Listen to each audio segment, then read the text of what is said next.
There is a part of you that has been watching this whole time. It watched you fall apart in rooms you thought were private. It watched you construct the version of yourself you decided was safest to show the world. It watched you rehearse conversations before they happened and replay them long after they ended. It watched you shrink. It watched you perform. It watched you tell the same story about yourself for so many years that you stopped being able to tell where the story ended and you began. It never intervened. It never judged. It never looked away. It simply watched, with a quality of attention so steady, so unhurried, so completely unmoved by everything you were afraid of, that if you had ever turned around and looked directly at it, you might have mistaken it for indifference. It was not indifference, but it was the only part of you that was never confused. Most people spend their entire lives as the subject of their own experience, fully inside every feeling, every fear, every loop of thought that presents itself as truth and dissolves before it can be examined. They are in the story, immersed in it, narrating it from the inside with a voice they inherited before they were old enough to question where it came from. They call this being alive, and in a sense, they are not wrong. But there is another way of being alive that most people only glimpse in fragments, a tone in the still second after something shatters, in the strange calm that arrives in the middle of a crisis that should have broken them, in the moment of watching themselves react and knowing from somewhere quiet and certain that the reaction is not the whole truth of who they are. Those moments are not accidents. They are not glitches in the system. They are the system revealing itself. What you are about to hear is not a self-help program. It is not a guide to becoming more mindful, more present, more optimized, or more at peace with your circumstances. It is something closer to an excavation. We are going to go underneath the personality, underneath the beliefs, the defenses, the survival strategies, the identities you built and the ones that were built for you, and locate the structure that was there before any of it.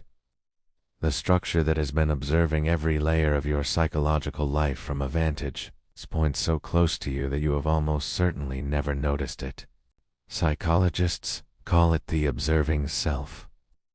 Contemplative traditions have named it the witness, the watcher, the silent knower. Neuroscientists have mapped its activity in the prefrontal cortex and the default mode network and written papers about it, in language that removes almost all of the strangeness from something that is, at its core, extraordinarily strange.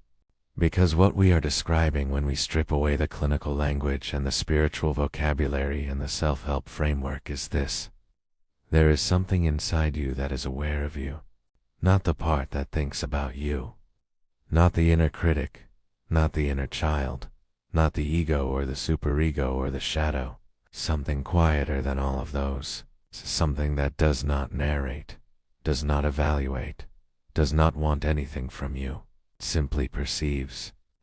And it has been perceiving since before you knew there was a you to perceive. The reason this matters, the reason an entire audiobook exists around this single structure, is because every genuine transformation in human psychology happens through it, not because of it, not by developing it or strengthening it or learning to use it as a tool. Through it.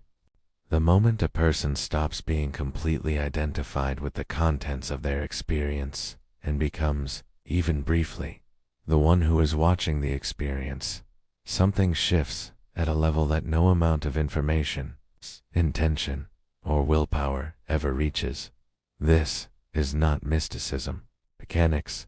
And once you understand the mechanics, once you can feel the difference between being inside a thought and standing behind it, between living a pattern and seeing a pattern, you will understand something that most personal development content gestures toward without ever quite landing.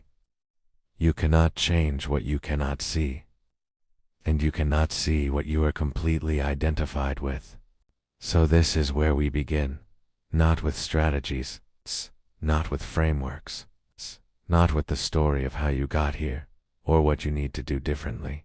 We begin with the watcher, the part of you that has been present for all of it, every collapse, every performance, every moment of grace, every quiet devastation, and has never once lost its bearings.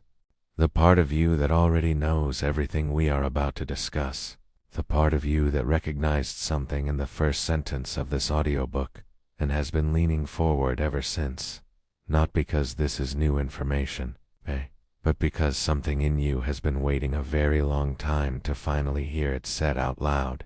You have always been here. You just didn't know what you were looking at. Let's begin with something that will quietly unsettle everything that follows. You did not choose your first thought this morning. It arrived, fully formed, already colored by something, a mood, a memory, a residue from a dream you couldn't quite hold on to. Presented itself to you as yours, as the natural first movement of your mind meeting a new day. And you accepted it without question because that is what we do with thoughts. We receive them as if we produced them. We treat them as evidence of who we are. We follow them without asking where they came from, or who, exactly, is doing the following. This is not a flaw in human cognition. It is the default setting. And for most people, for most of a lifetime, it is never examined. There is a concept in cognitive psychology called automaticity. It refers to the mind's extraordinary capacity to run complex processes without conscious involvement, to drive the familiar route home while your attention is somewhere else entirely, to navigate a social interaction on a kind of psychological autopilot while a separate part of your mind is composing tomorrow's to-do list. The mind, in this model, is not primarily a conscious instrument. It is primarily a pattern recognition and pattern execution machine that occasionally surfaces its activity into awareness, and only when it has to. The implications of this are more significant than most people allow themselves to sit with. If the vast majority of your cognitive processing happens below the threshold of awareness, if the machine is running most of the time without the operator in the room, then the question of who you actually are becomes considerably more complicated than it first appeared. Because what you experience as yourself, your preferences, your reactions, your sense of humor, your thresholds for discomfort, the particular flavor of your loneliness, the specific shape of what you want, most of that was not chosen. Adaptation, from environment, from repetition, from the emotional atmosphere of the rooms you grew up in, from the nervous systems of the people who raised you, from every unresolved experience that left a residue the mind learned to root around. Did not assemble yourself. You were assembled.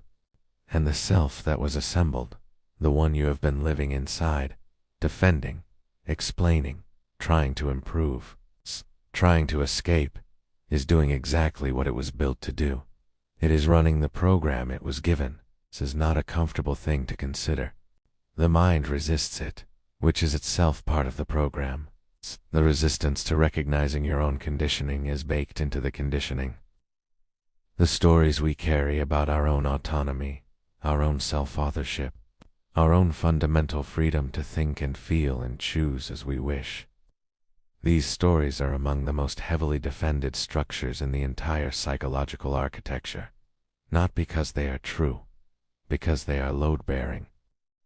Remove the story that you are the author of your own thoughts, and the entire edifice of identity begins to tremble, which is precisely why most people never remove it. But here's what the story of self-authorship costs you. If you believe you are the origin of your thoughts, that what arises in your mind is a genuine expression of who you are, then you are also in the position of taking full ownership of everything that arises. Every fearful thought is your fear. Every critical voice is your voice. Every impulse, every craving, every looping pattern of self-sabotage yours, generated by you, reflecting you, acting you. And that ownership, That complete identification with the contents of your own mind is the psychological condition that makes genuine change almost impossible. It's not difficult, it's almost impossible. Because you cannot examine what you are convinced you are, okay? You can only examine what you are having. And the difference between those two positions, between being a thought and observing a thought, is not philosophical. It is neurological, sequential. It is the precise mechanism that separates the person who is perpetually self-improving from the person who is actually transforming. One is rearranging the furniture, the other has finally found the door. Consider the experience of being caught in a recurring pattern, a relationship dynamic that replicates itself across different people. A self-destructive behavior that survives every rational argument against it. An emotional response that arrives with a force completely disproportionate to what triggered it. You know the pattern. You have identified it, analyzed it, possibly spent years and considerable money examining it in professional contexts. You can describe it with precision. You can trace its origins, understand, intellectually, exactly what it is doing and why. And still it runs. This is not a failure of intelligence or willpower or self-awareness in the conventional sense. This is what complete identification looks like from the inside. The pattern does not feel like a pattern when you are inside it. It feels like reality, feels like the only reasonable response to the circumstances as they actually are. The emotional logic is airtight from within. The story is coherent. The behavior makes sense, not the rational sense your conscious mind endorses, but the deeper sense of a system doing precisely what it was designed to do. The program is not malfunctioning. The program is working exactly as intended. The problem is not the program. The problem is that no one is watching it run. This is where the architecture of unconscious living reveals its most important feature and its most significant vulnerability. It requires your absence, not your physical absence, your perceptual absence. It's complete occupation of your attention by the contents of your experience, leaving no bandwidth for the part of the mind that might step back and observe what those contents actually are. The system runs best, runs most completely, most invisibly, most efficiently, when you are fully immersed in it. When every thought is automatically believed. When every emotion is automatically followed. When the narrator's voice is so constant, so familiar, so thoroughly mistaken for your own that the idea of a silence behind it never quite arrives. This is not malicious architecture. It is efficient architecture. The mind is not trying to trap you. It is trying to protect you, using the only resources it ever had. These were the ones available in the earliest environments you navigated. The patterns are not your enemy. They were your survival. They were the most intelligent response the developing mind could generate to the specific conditions it was given. Applicable strategies and living strategies are not the same thing. And the gap between them, the distance between what you were built for and what you are actually trying to do with your life, is where most human suffering lives. So we return to the question posed at the end of the opening. If you are not your thoughts, where are you? The answer is not in front of this question. It is not something that can be handed to you in the form of an explanation or a concept or a framework you can hold at arm's length and evaluate.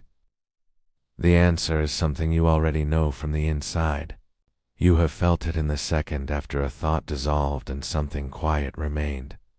In the strange witnessing that sometimes arrives in the middle of your own emotional storm, the part of you that watches the storm and has never once been the storm. In the moment of catching yourself mid-performance and feeling from some place just behind the performance, stain knowing that has nothing to do with the role you are playing, that is where you are. And that the capacity to locate that, to understand its nature, to inhabit it with enough stability to actually see what it sees, is what the rest of this audiobook is built around. But before we can go there, we need to understand what we are leaving behind. We need to map the architecture of the life that runs itself, the full structure of unconscious psychological operation, with enough clarity and enough honesty that when we finally step outside of it, we know exactly what we stepped out of. Because the watcher does not become useful when you find it. It becomes useful when you understand, with precision and without flinching, what it has been watching. You were not broken. You were built for a world that no longer exists. And no one told you the war was over.